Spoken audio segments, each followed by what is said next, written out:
malo afua ai lau o maua Samoa i le nei Taeao fou la Sapati o le atua. Ala fai maia, se tātou tapua i atu i Ateia. O le alofa la vātia mea uma, e le aise mea ngata mai ailo na wha tua, malona wha moe moe, malona onsai. Tātou te tala. Ua sa ona oli oli o mātou loto le atua le tamā le alo ma le ngangsa. A wā sātou whawhama moe lo watu nuu le pongi sā ua tali mawai. Sa pei mātou ni tangata o le aini wha moe moe. Peitai, o lou lava alofa tūnoa. Ua mawhai ai ma leifua mai ma ala whai mai whanunga le leo le aso ma le Taeao fou. Ida soifua matango fie ma le langi e mama. O lea o mato atua i o luma le nei Taeao lo a Sapaia. E whaafitai ma whaamanuina la wa fio ai pangalea. E langona lo mato whaatau waa ono i mato in tangata le ato toa i o luma. O lea o mato wala awa tua i lo nganga paia. Ina ia fio mai tai tolua ina lo mato vai vai. Ina ia i o tua ila mato tapua inga le vi inga o la wa fio. Ai langona le nganga me e ma le nganga whaafitai i la wa fio le atua tama. Awa o lea watua na i tua polima. Ina ua suluia lo mato atunu i ave malo losi o le la. Ua whaalongo ina fo le tausangi fia fia o manu felelei lunga o la au. O le whailonga o le aso ma le Taeao fou e whaapopo mai i whaitaunga aso o le mato wola.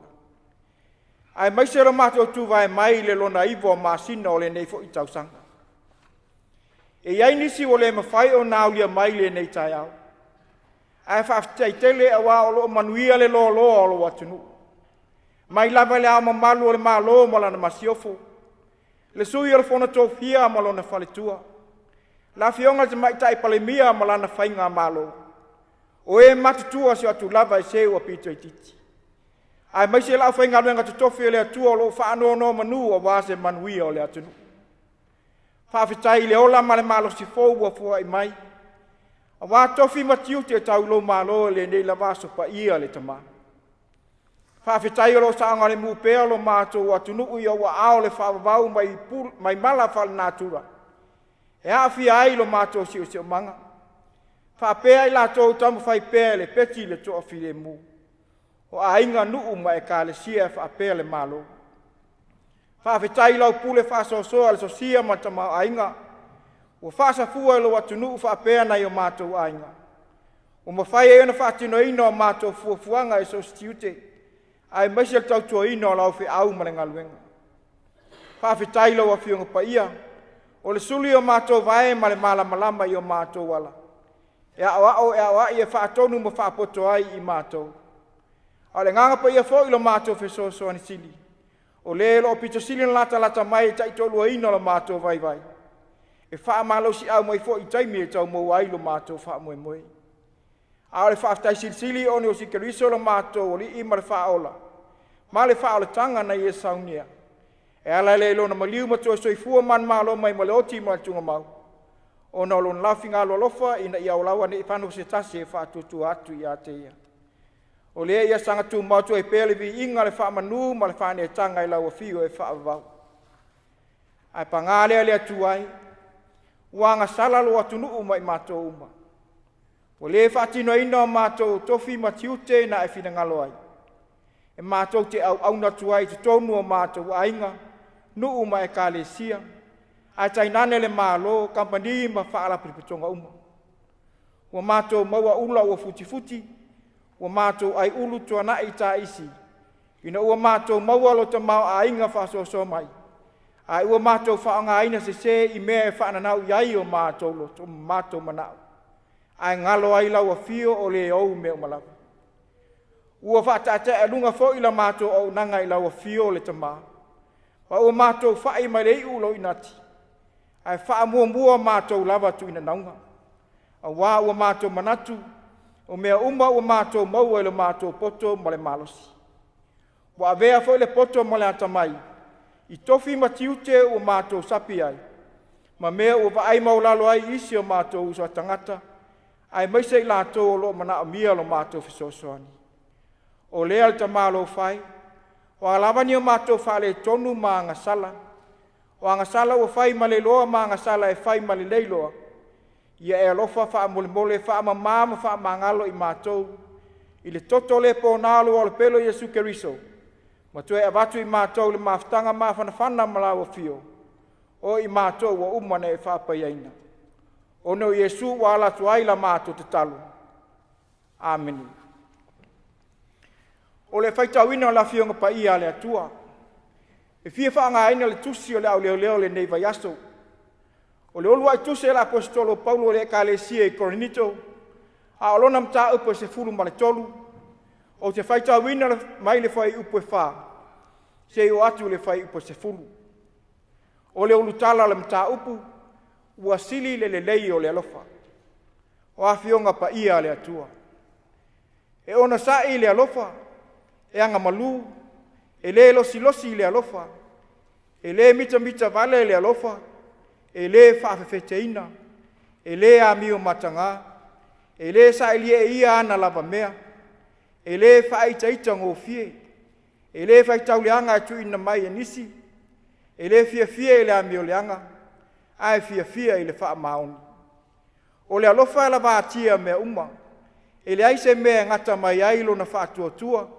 Malona wha moe, malona onsai. E le uma le alofa. Ai peni perifetanga. O le a wha leanga aina ia. Peni ngangana. O le a mawai ia. Po o le iloa. O le a wha leanga aina lea. A wawa tātou iloa wha le atoa. Ma tātou perifeta wha le atoa. Ai pei tai pēa o mai le atoa toa. O na wha leanga aina I leo le mea wha le atoa. Ia whamanuia te mai le atua o le whaitawine o nana whiong pa ia. Ma e iate I e pēa lona vi inga e whaavavau. Le a maule matua ma le tusi sa whaitawina. Mua mua konhite o lo mta upo e sifu maltolu. A o lona whai upo e fitu. O le alofa e la vātia mea uma. E le aise mea ngata mai ai lona wha tua. Ma lona wha moe. Ma lona onsai. O le manatu au tu. Pei o stai mane matango fie e lasi ona tafa. E whape nā fo'i le alofa. Like a beautiful diamond with many sides, so is love. O le tai mane, o le tasi leo maa tā ua e whainga tā tele o na maua. E ananga tā, mai taunga tā fo'i. E maua ngata, o wana o le tolu se fulu ma le 5 atu nu o lalangi e maua ai. Ai o lo wha mawina. O ini tia sa mua I maua ile o lua I tai mane le tau sanga. A o le whana ama le mesia. O le wha tila mo. O le tau sanga e wha a o lumana I le mesia.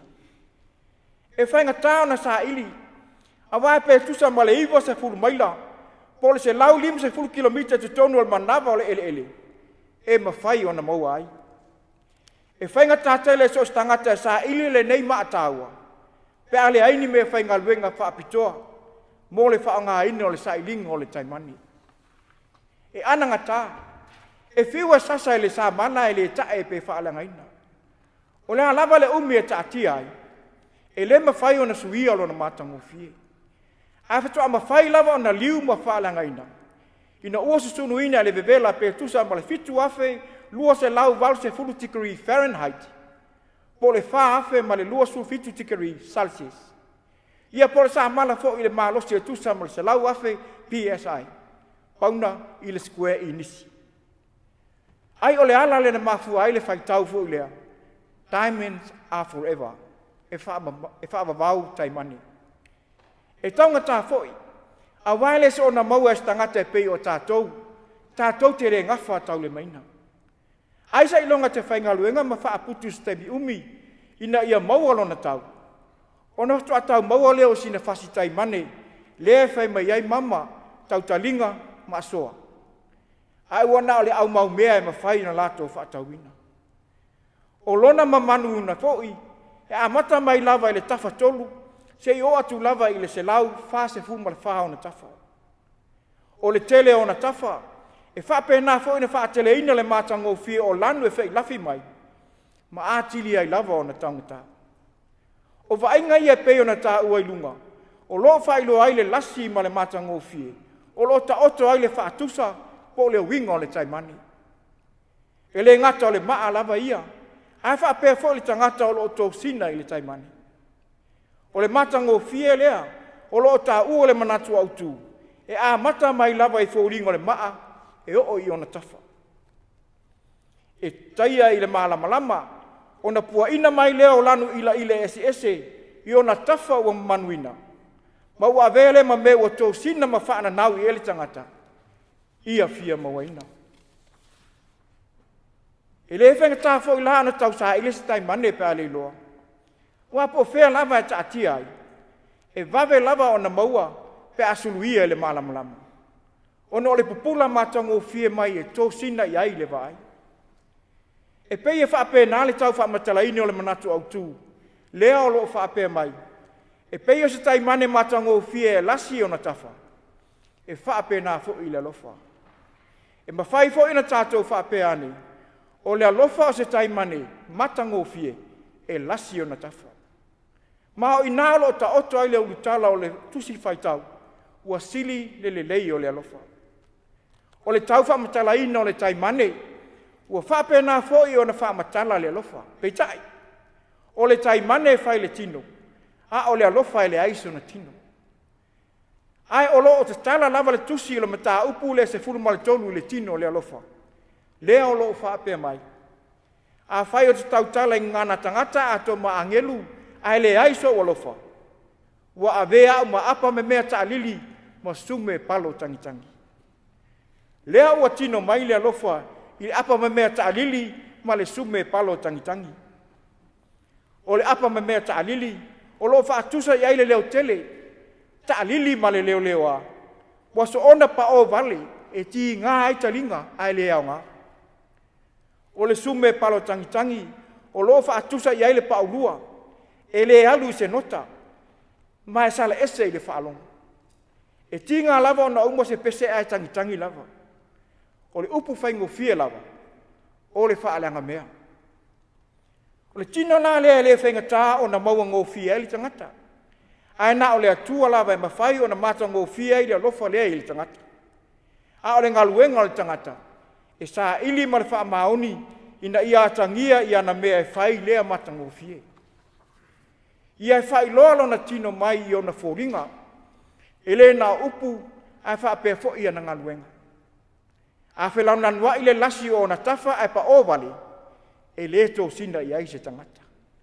A pa ulua fo i ma le aise matango fie, e wha aleanga ngaluenga. O Korenito, o le tasi leo e ka le sia sa whaatuina e le apostolo Paulo e nana malanga Faamisionare lona lua. O le kale sie te tonu o le ai, o lo iai tangata lanu ese, anga nuu ese, ngā nganga ese, ta mao a inga uo o lava i tapo inga ese. Ua whelanu lanu ai le tala le lei i a keriso, ua ese tala inga e winga i le keriso tue tū manu malo. Ua mafua ona ese, ono le ai o Korenito e ai le wafu tele, e whitau la i ai wa tele, o waa whiwhataua inga, o waa o tangata ta whawhau, waa la o loa, whaatasi e ma waa o tangata polonga ma pangta. O haafianga i o ta mau a inga wa avea ai le tapua inga, o se tasi o whawhataua inga. Ma ua sa i le tupe ai le au tā la i le suafa o keriso, ma le tali lei le maa lo le atua. O le ese senga lea e whaamamafa e Paulo i te tonu o le tusi mua lea. O lona tama whai e tau whaasanga tonu loto maa nganga o tangata Kirsiano i Korenito. I le tala le lei e te tau o ngā te tonu i aira lātou taltonunga. E le ngata la whaafitauli o ese senga o taltonunga. Ai tau fōfō hai mo le whaafitauli o te tonu o le e kale sia lava ia. E ala le wheloto loto ai. Fe ai nai mar fe misa ai o na tangata. Ua fe whaamasino ai. Ma ua whaatulanga ese ai le maumea ma le tangata mativa. O whainga taulanga fo iwa pei o tangata i utaia, e fua ilo wanga waa, ma le tamau a inga wa e maua. A walea mana ia ina le tangata i titi ana mea, ma le tangata mativa. E whape nā le mea o lo i aile tala le lei, ma le e kāle sia le nei vaitau. Ua tele whainga ese, lea ua luangia aile tala le lei wha mahaoni e keriso. Ua tai se ina aile mafua anga tonu o talpua inga. E pei on te tō ina e ke riso le fatu, a o iai le lalangi. Ua mafua ia mea, ona ua le whaataua ina le tangata le alofa. O le mea alofa fua i fua mai le atua i le tangata. Ua le ai se matango fie o le olai, i le o langa le ua whaasino mai e Yesu, e whaia aila na ngaluenga. A o le matango fie le o le vaia Paulo, i le tangata e whaataua i a te ia le alofa. E wa ai ai fōringa ia, ma le tino e pei mai ona whaia fo i e keriso. E ono sai, e anga malu, e le losi losi, e le mita mita vale, e le whaafefeteina, e le amio matanga, e le sa ilimea, e le whaitaita ngō fie, e le fia fie le amio le anga ai fia fie i le wha maoni. Ona ato atoa le e pei ona whai mai ai le matua, o le alofa e la vātia mea uma. E le aise me ngata mai ai lona wha atuatua, ma lona wha moe moe ma lona onsai. A whaila ua le umole matango fio le tai mane le va ai malangona. Ia wha pena fo i le talia ino le tale leia le atua i o tātua. Whai mai le whai pue vali o le se fulu, e le umale alofa, ai peini pero whetanga, o le a wha le anga ina ia. Peini ngangana, o le a mawai ia. Po o le iloa, o le a wha le anga ina lea. A wā ua tātou iloa wha le atoa, ma ua tātou pero wheta wha le atoa. Ai pei tai pea o mai le atoa toa, o na wha langa ina i lea o le mea wha le atoa. O le atua lea mo le tangata. E ui o le tangata e whemumua wa ilona ola talitonu. A o le atua lava ia, o lona alofa ua atoa toa. E mai tu mau lava e wha avavau. A ofu la tangata i le alofa o le atua, e tō sina i ai tangata, a wā o lana tai mane matango fie e lasi o na tafa. O lo ta oto ai le fie muli muli o tangata i ate ia anga i atu i le atua. Manato se fe au fo i lea mo i tātou le nei Taeao Samoa le atu nupele. O tātou o tai mane le atua i le laulangi. Ta ia whaia i lona matango fie, ina ia tātou fōringa i ate ia. O le pale ali o ana fōwhanga mamana. O lea la, ia tau solo mua i tātou o na wha malam lama atu, le i ila o le atua i a tātou a mio, i lau tū, mauanga, malaunga ngana. Ina ia matango fia ai le atua. Ia sa ili mai tangata i a te oe, a tali atu i le alofa wa atu atoa. O le alofa e ona sa i ai me ti ngāma whainga tā le ola. E peo nā papua i ai paulo ilo nā tari wha le nganga o Timoteo. Ia e ona sa i me uma e ti ngāi. O le alofa e anga malu, e le ngā o ia, e le fiti a. E whiu lava e whalolo talinga ma fiti le pute. Ai nofo lava e peo tangata wha avale vale. E le o le pala ai o le loto mau lalo, a mio pulea ma le tau anga whau.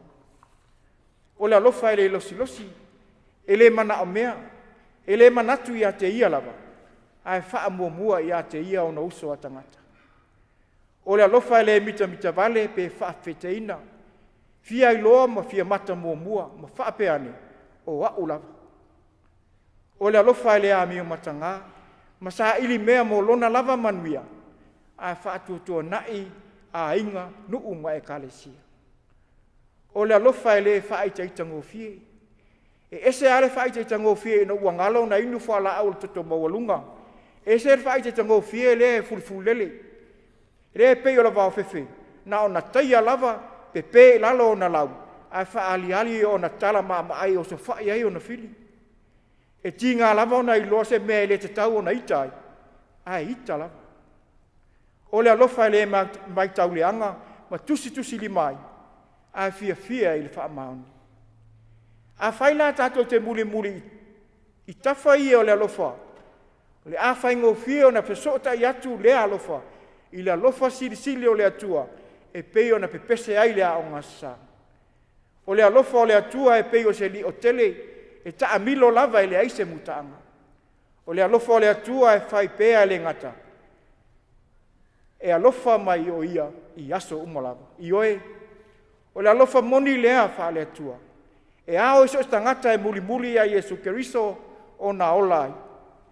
O le alofa e whai pea lava pea. E le wha fiti pe fo'i se mea whaingata. Ai maise lu tau o le ola au auna i le atua malona whinangalo.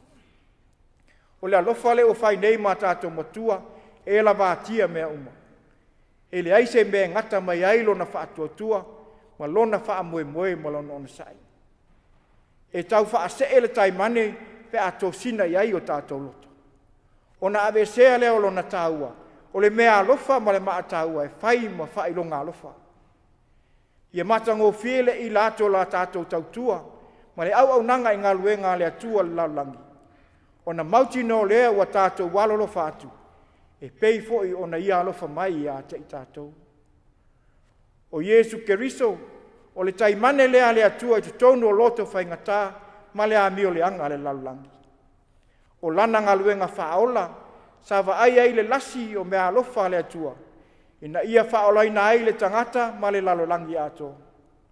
O le alofa ua ato atoa na awina mai, na ono sa ai le sasa ma le tau ilona i tū ma le pale tui sa ilona au. Tanu mia ma toi soifua ma ne malo mai, ina ia le whano se tasi e whaatua i ateia, a ia maua ia le ola e whaavavau. Pei o se tai mane matango fia e lasi o na tafa, e whaapena fo i le alofa o le atua. Amen. Tātou vi atu i le vinga le atua, fitu sumatau. Fitu sumatau le pese tātou te pese ai.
tātou whaawau pē le talo. Le atua tol tasi pa iai, le tamā ma le ngangsa. O lawa fio e malie ai o mātou manao. O wā o lawa fio o le alofa fua ma le alofa muti vale. I te lingese lo to sa, a o lou lava alofa o ananafi ma le aso e o atu lava i le whaavavau. Ua mātou wala au atu, ina ia alofa ngia si o mātou atu nuu pele o Samoa. E ui lava ina mātou motu ma le taula, ma aita malele mai atu nuu o lono nofo mau ai. Ai le mawhai lava on wha ngalo le atu nuu sa mātou wola ma tutupu ai ai. Ie alofa ma e malutia Samoa i o ao le whaavavau mai mala wha le natura. Ina ia wha atu mawina pēa le mātango fie, ma le lanu lau awa o lona si o manga. Wha atau ma mau i la toa tau ma whai wha atupu vivesi wha atu wha lave. E a wha ina ai le nofo le lei ma le fifi le mua le atu nuu. Anga le lei lau a fio ma wha manui atu le ama malu o le malo o ma lana masiofa. Wha manui e le sui o le fono tofia ma le faletua. Wha manui atu te mai tai pale mia ma lana whainga malo. Ie alofa wha manui atu i kampani ma wha ala pripotonga. So sa iete wha apea ma i lato uma lo ngā lulue mo se luma na i manuia o Samoa. Wha manuia le au whaingalanga te tofi o le tale lei. O lo nopi ai me wha atuna pa ulie so se vai panoa i Samoa nei ma atu nu e mamau. E o lo tuli vai o luma i le ao ma le po. A wase manuia o Samoa ma ona tangata. Ie anga le lei me wha manuia i nai ta mama tina ma tutua o pula la ngoto lo lato soifua. Wha manuia ia Samoa atoa. Mai lava i e ma tutua si o tu lava i se o pito i titi. Wha mai sem wha ma fanfana lau a fio e nei a inga o maua i wha noanga. O no lau wala au pa ia e ala le maliu mo le oti. O le alo lau tale leile nei aso i so se fata whai taulanga. Ia tō fasi le taua wha le nganga. Ma ia maua ni nganga se tele a wā lava lau a fio mo lau malo. A le manuia ma le file mua o e le atua lo mātou te mā. Le alofa muti vale o Iesu Keriso lo mātou li whaola. I le male mafitanga ma o e le nganga sa. Tu maule ia Samoa, nei maso malava si atu lava i le whaavavau lava. Amen.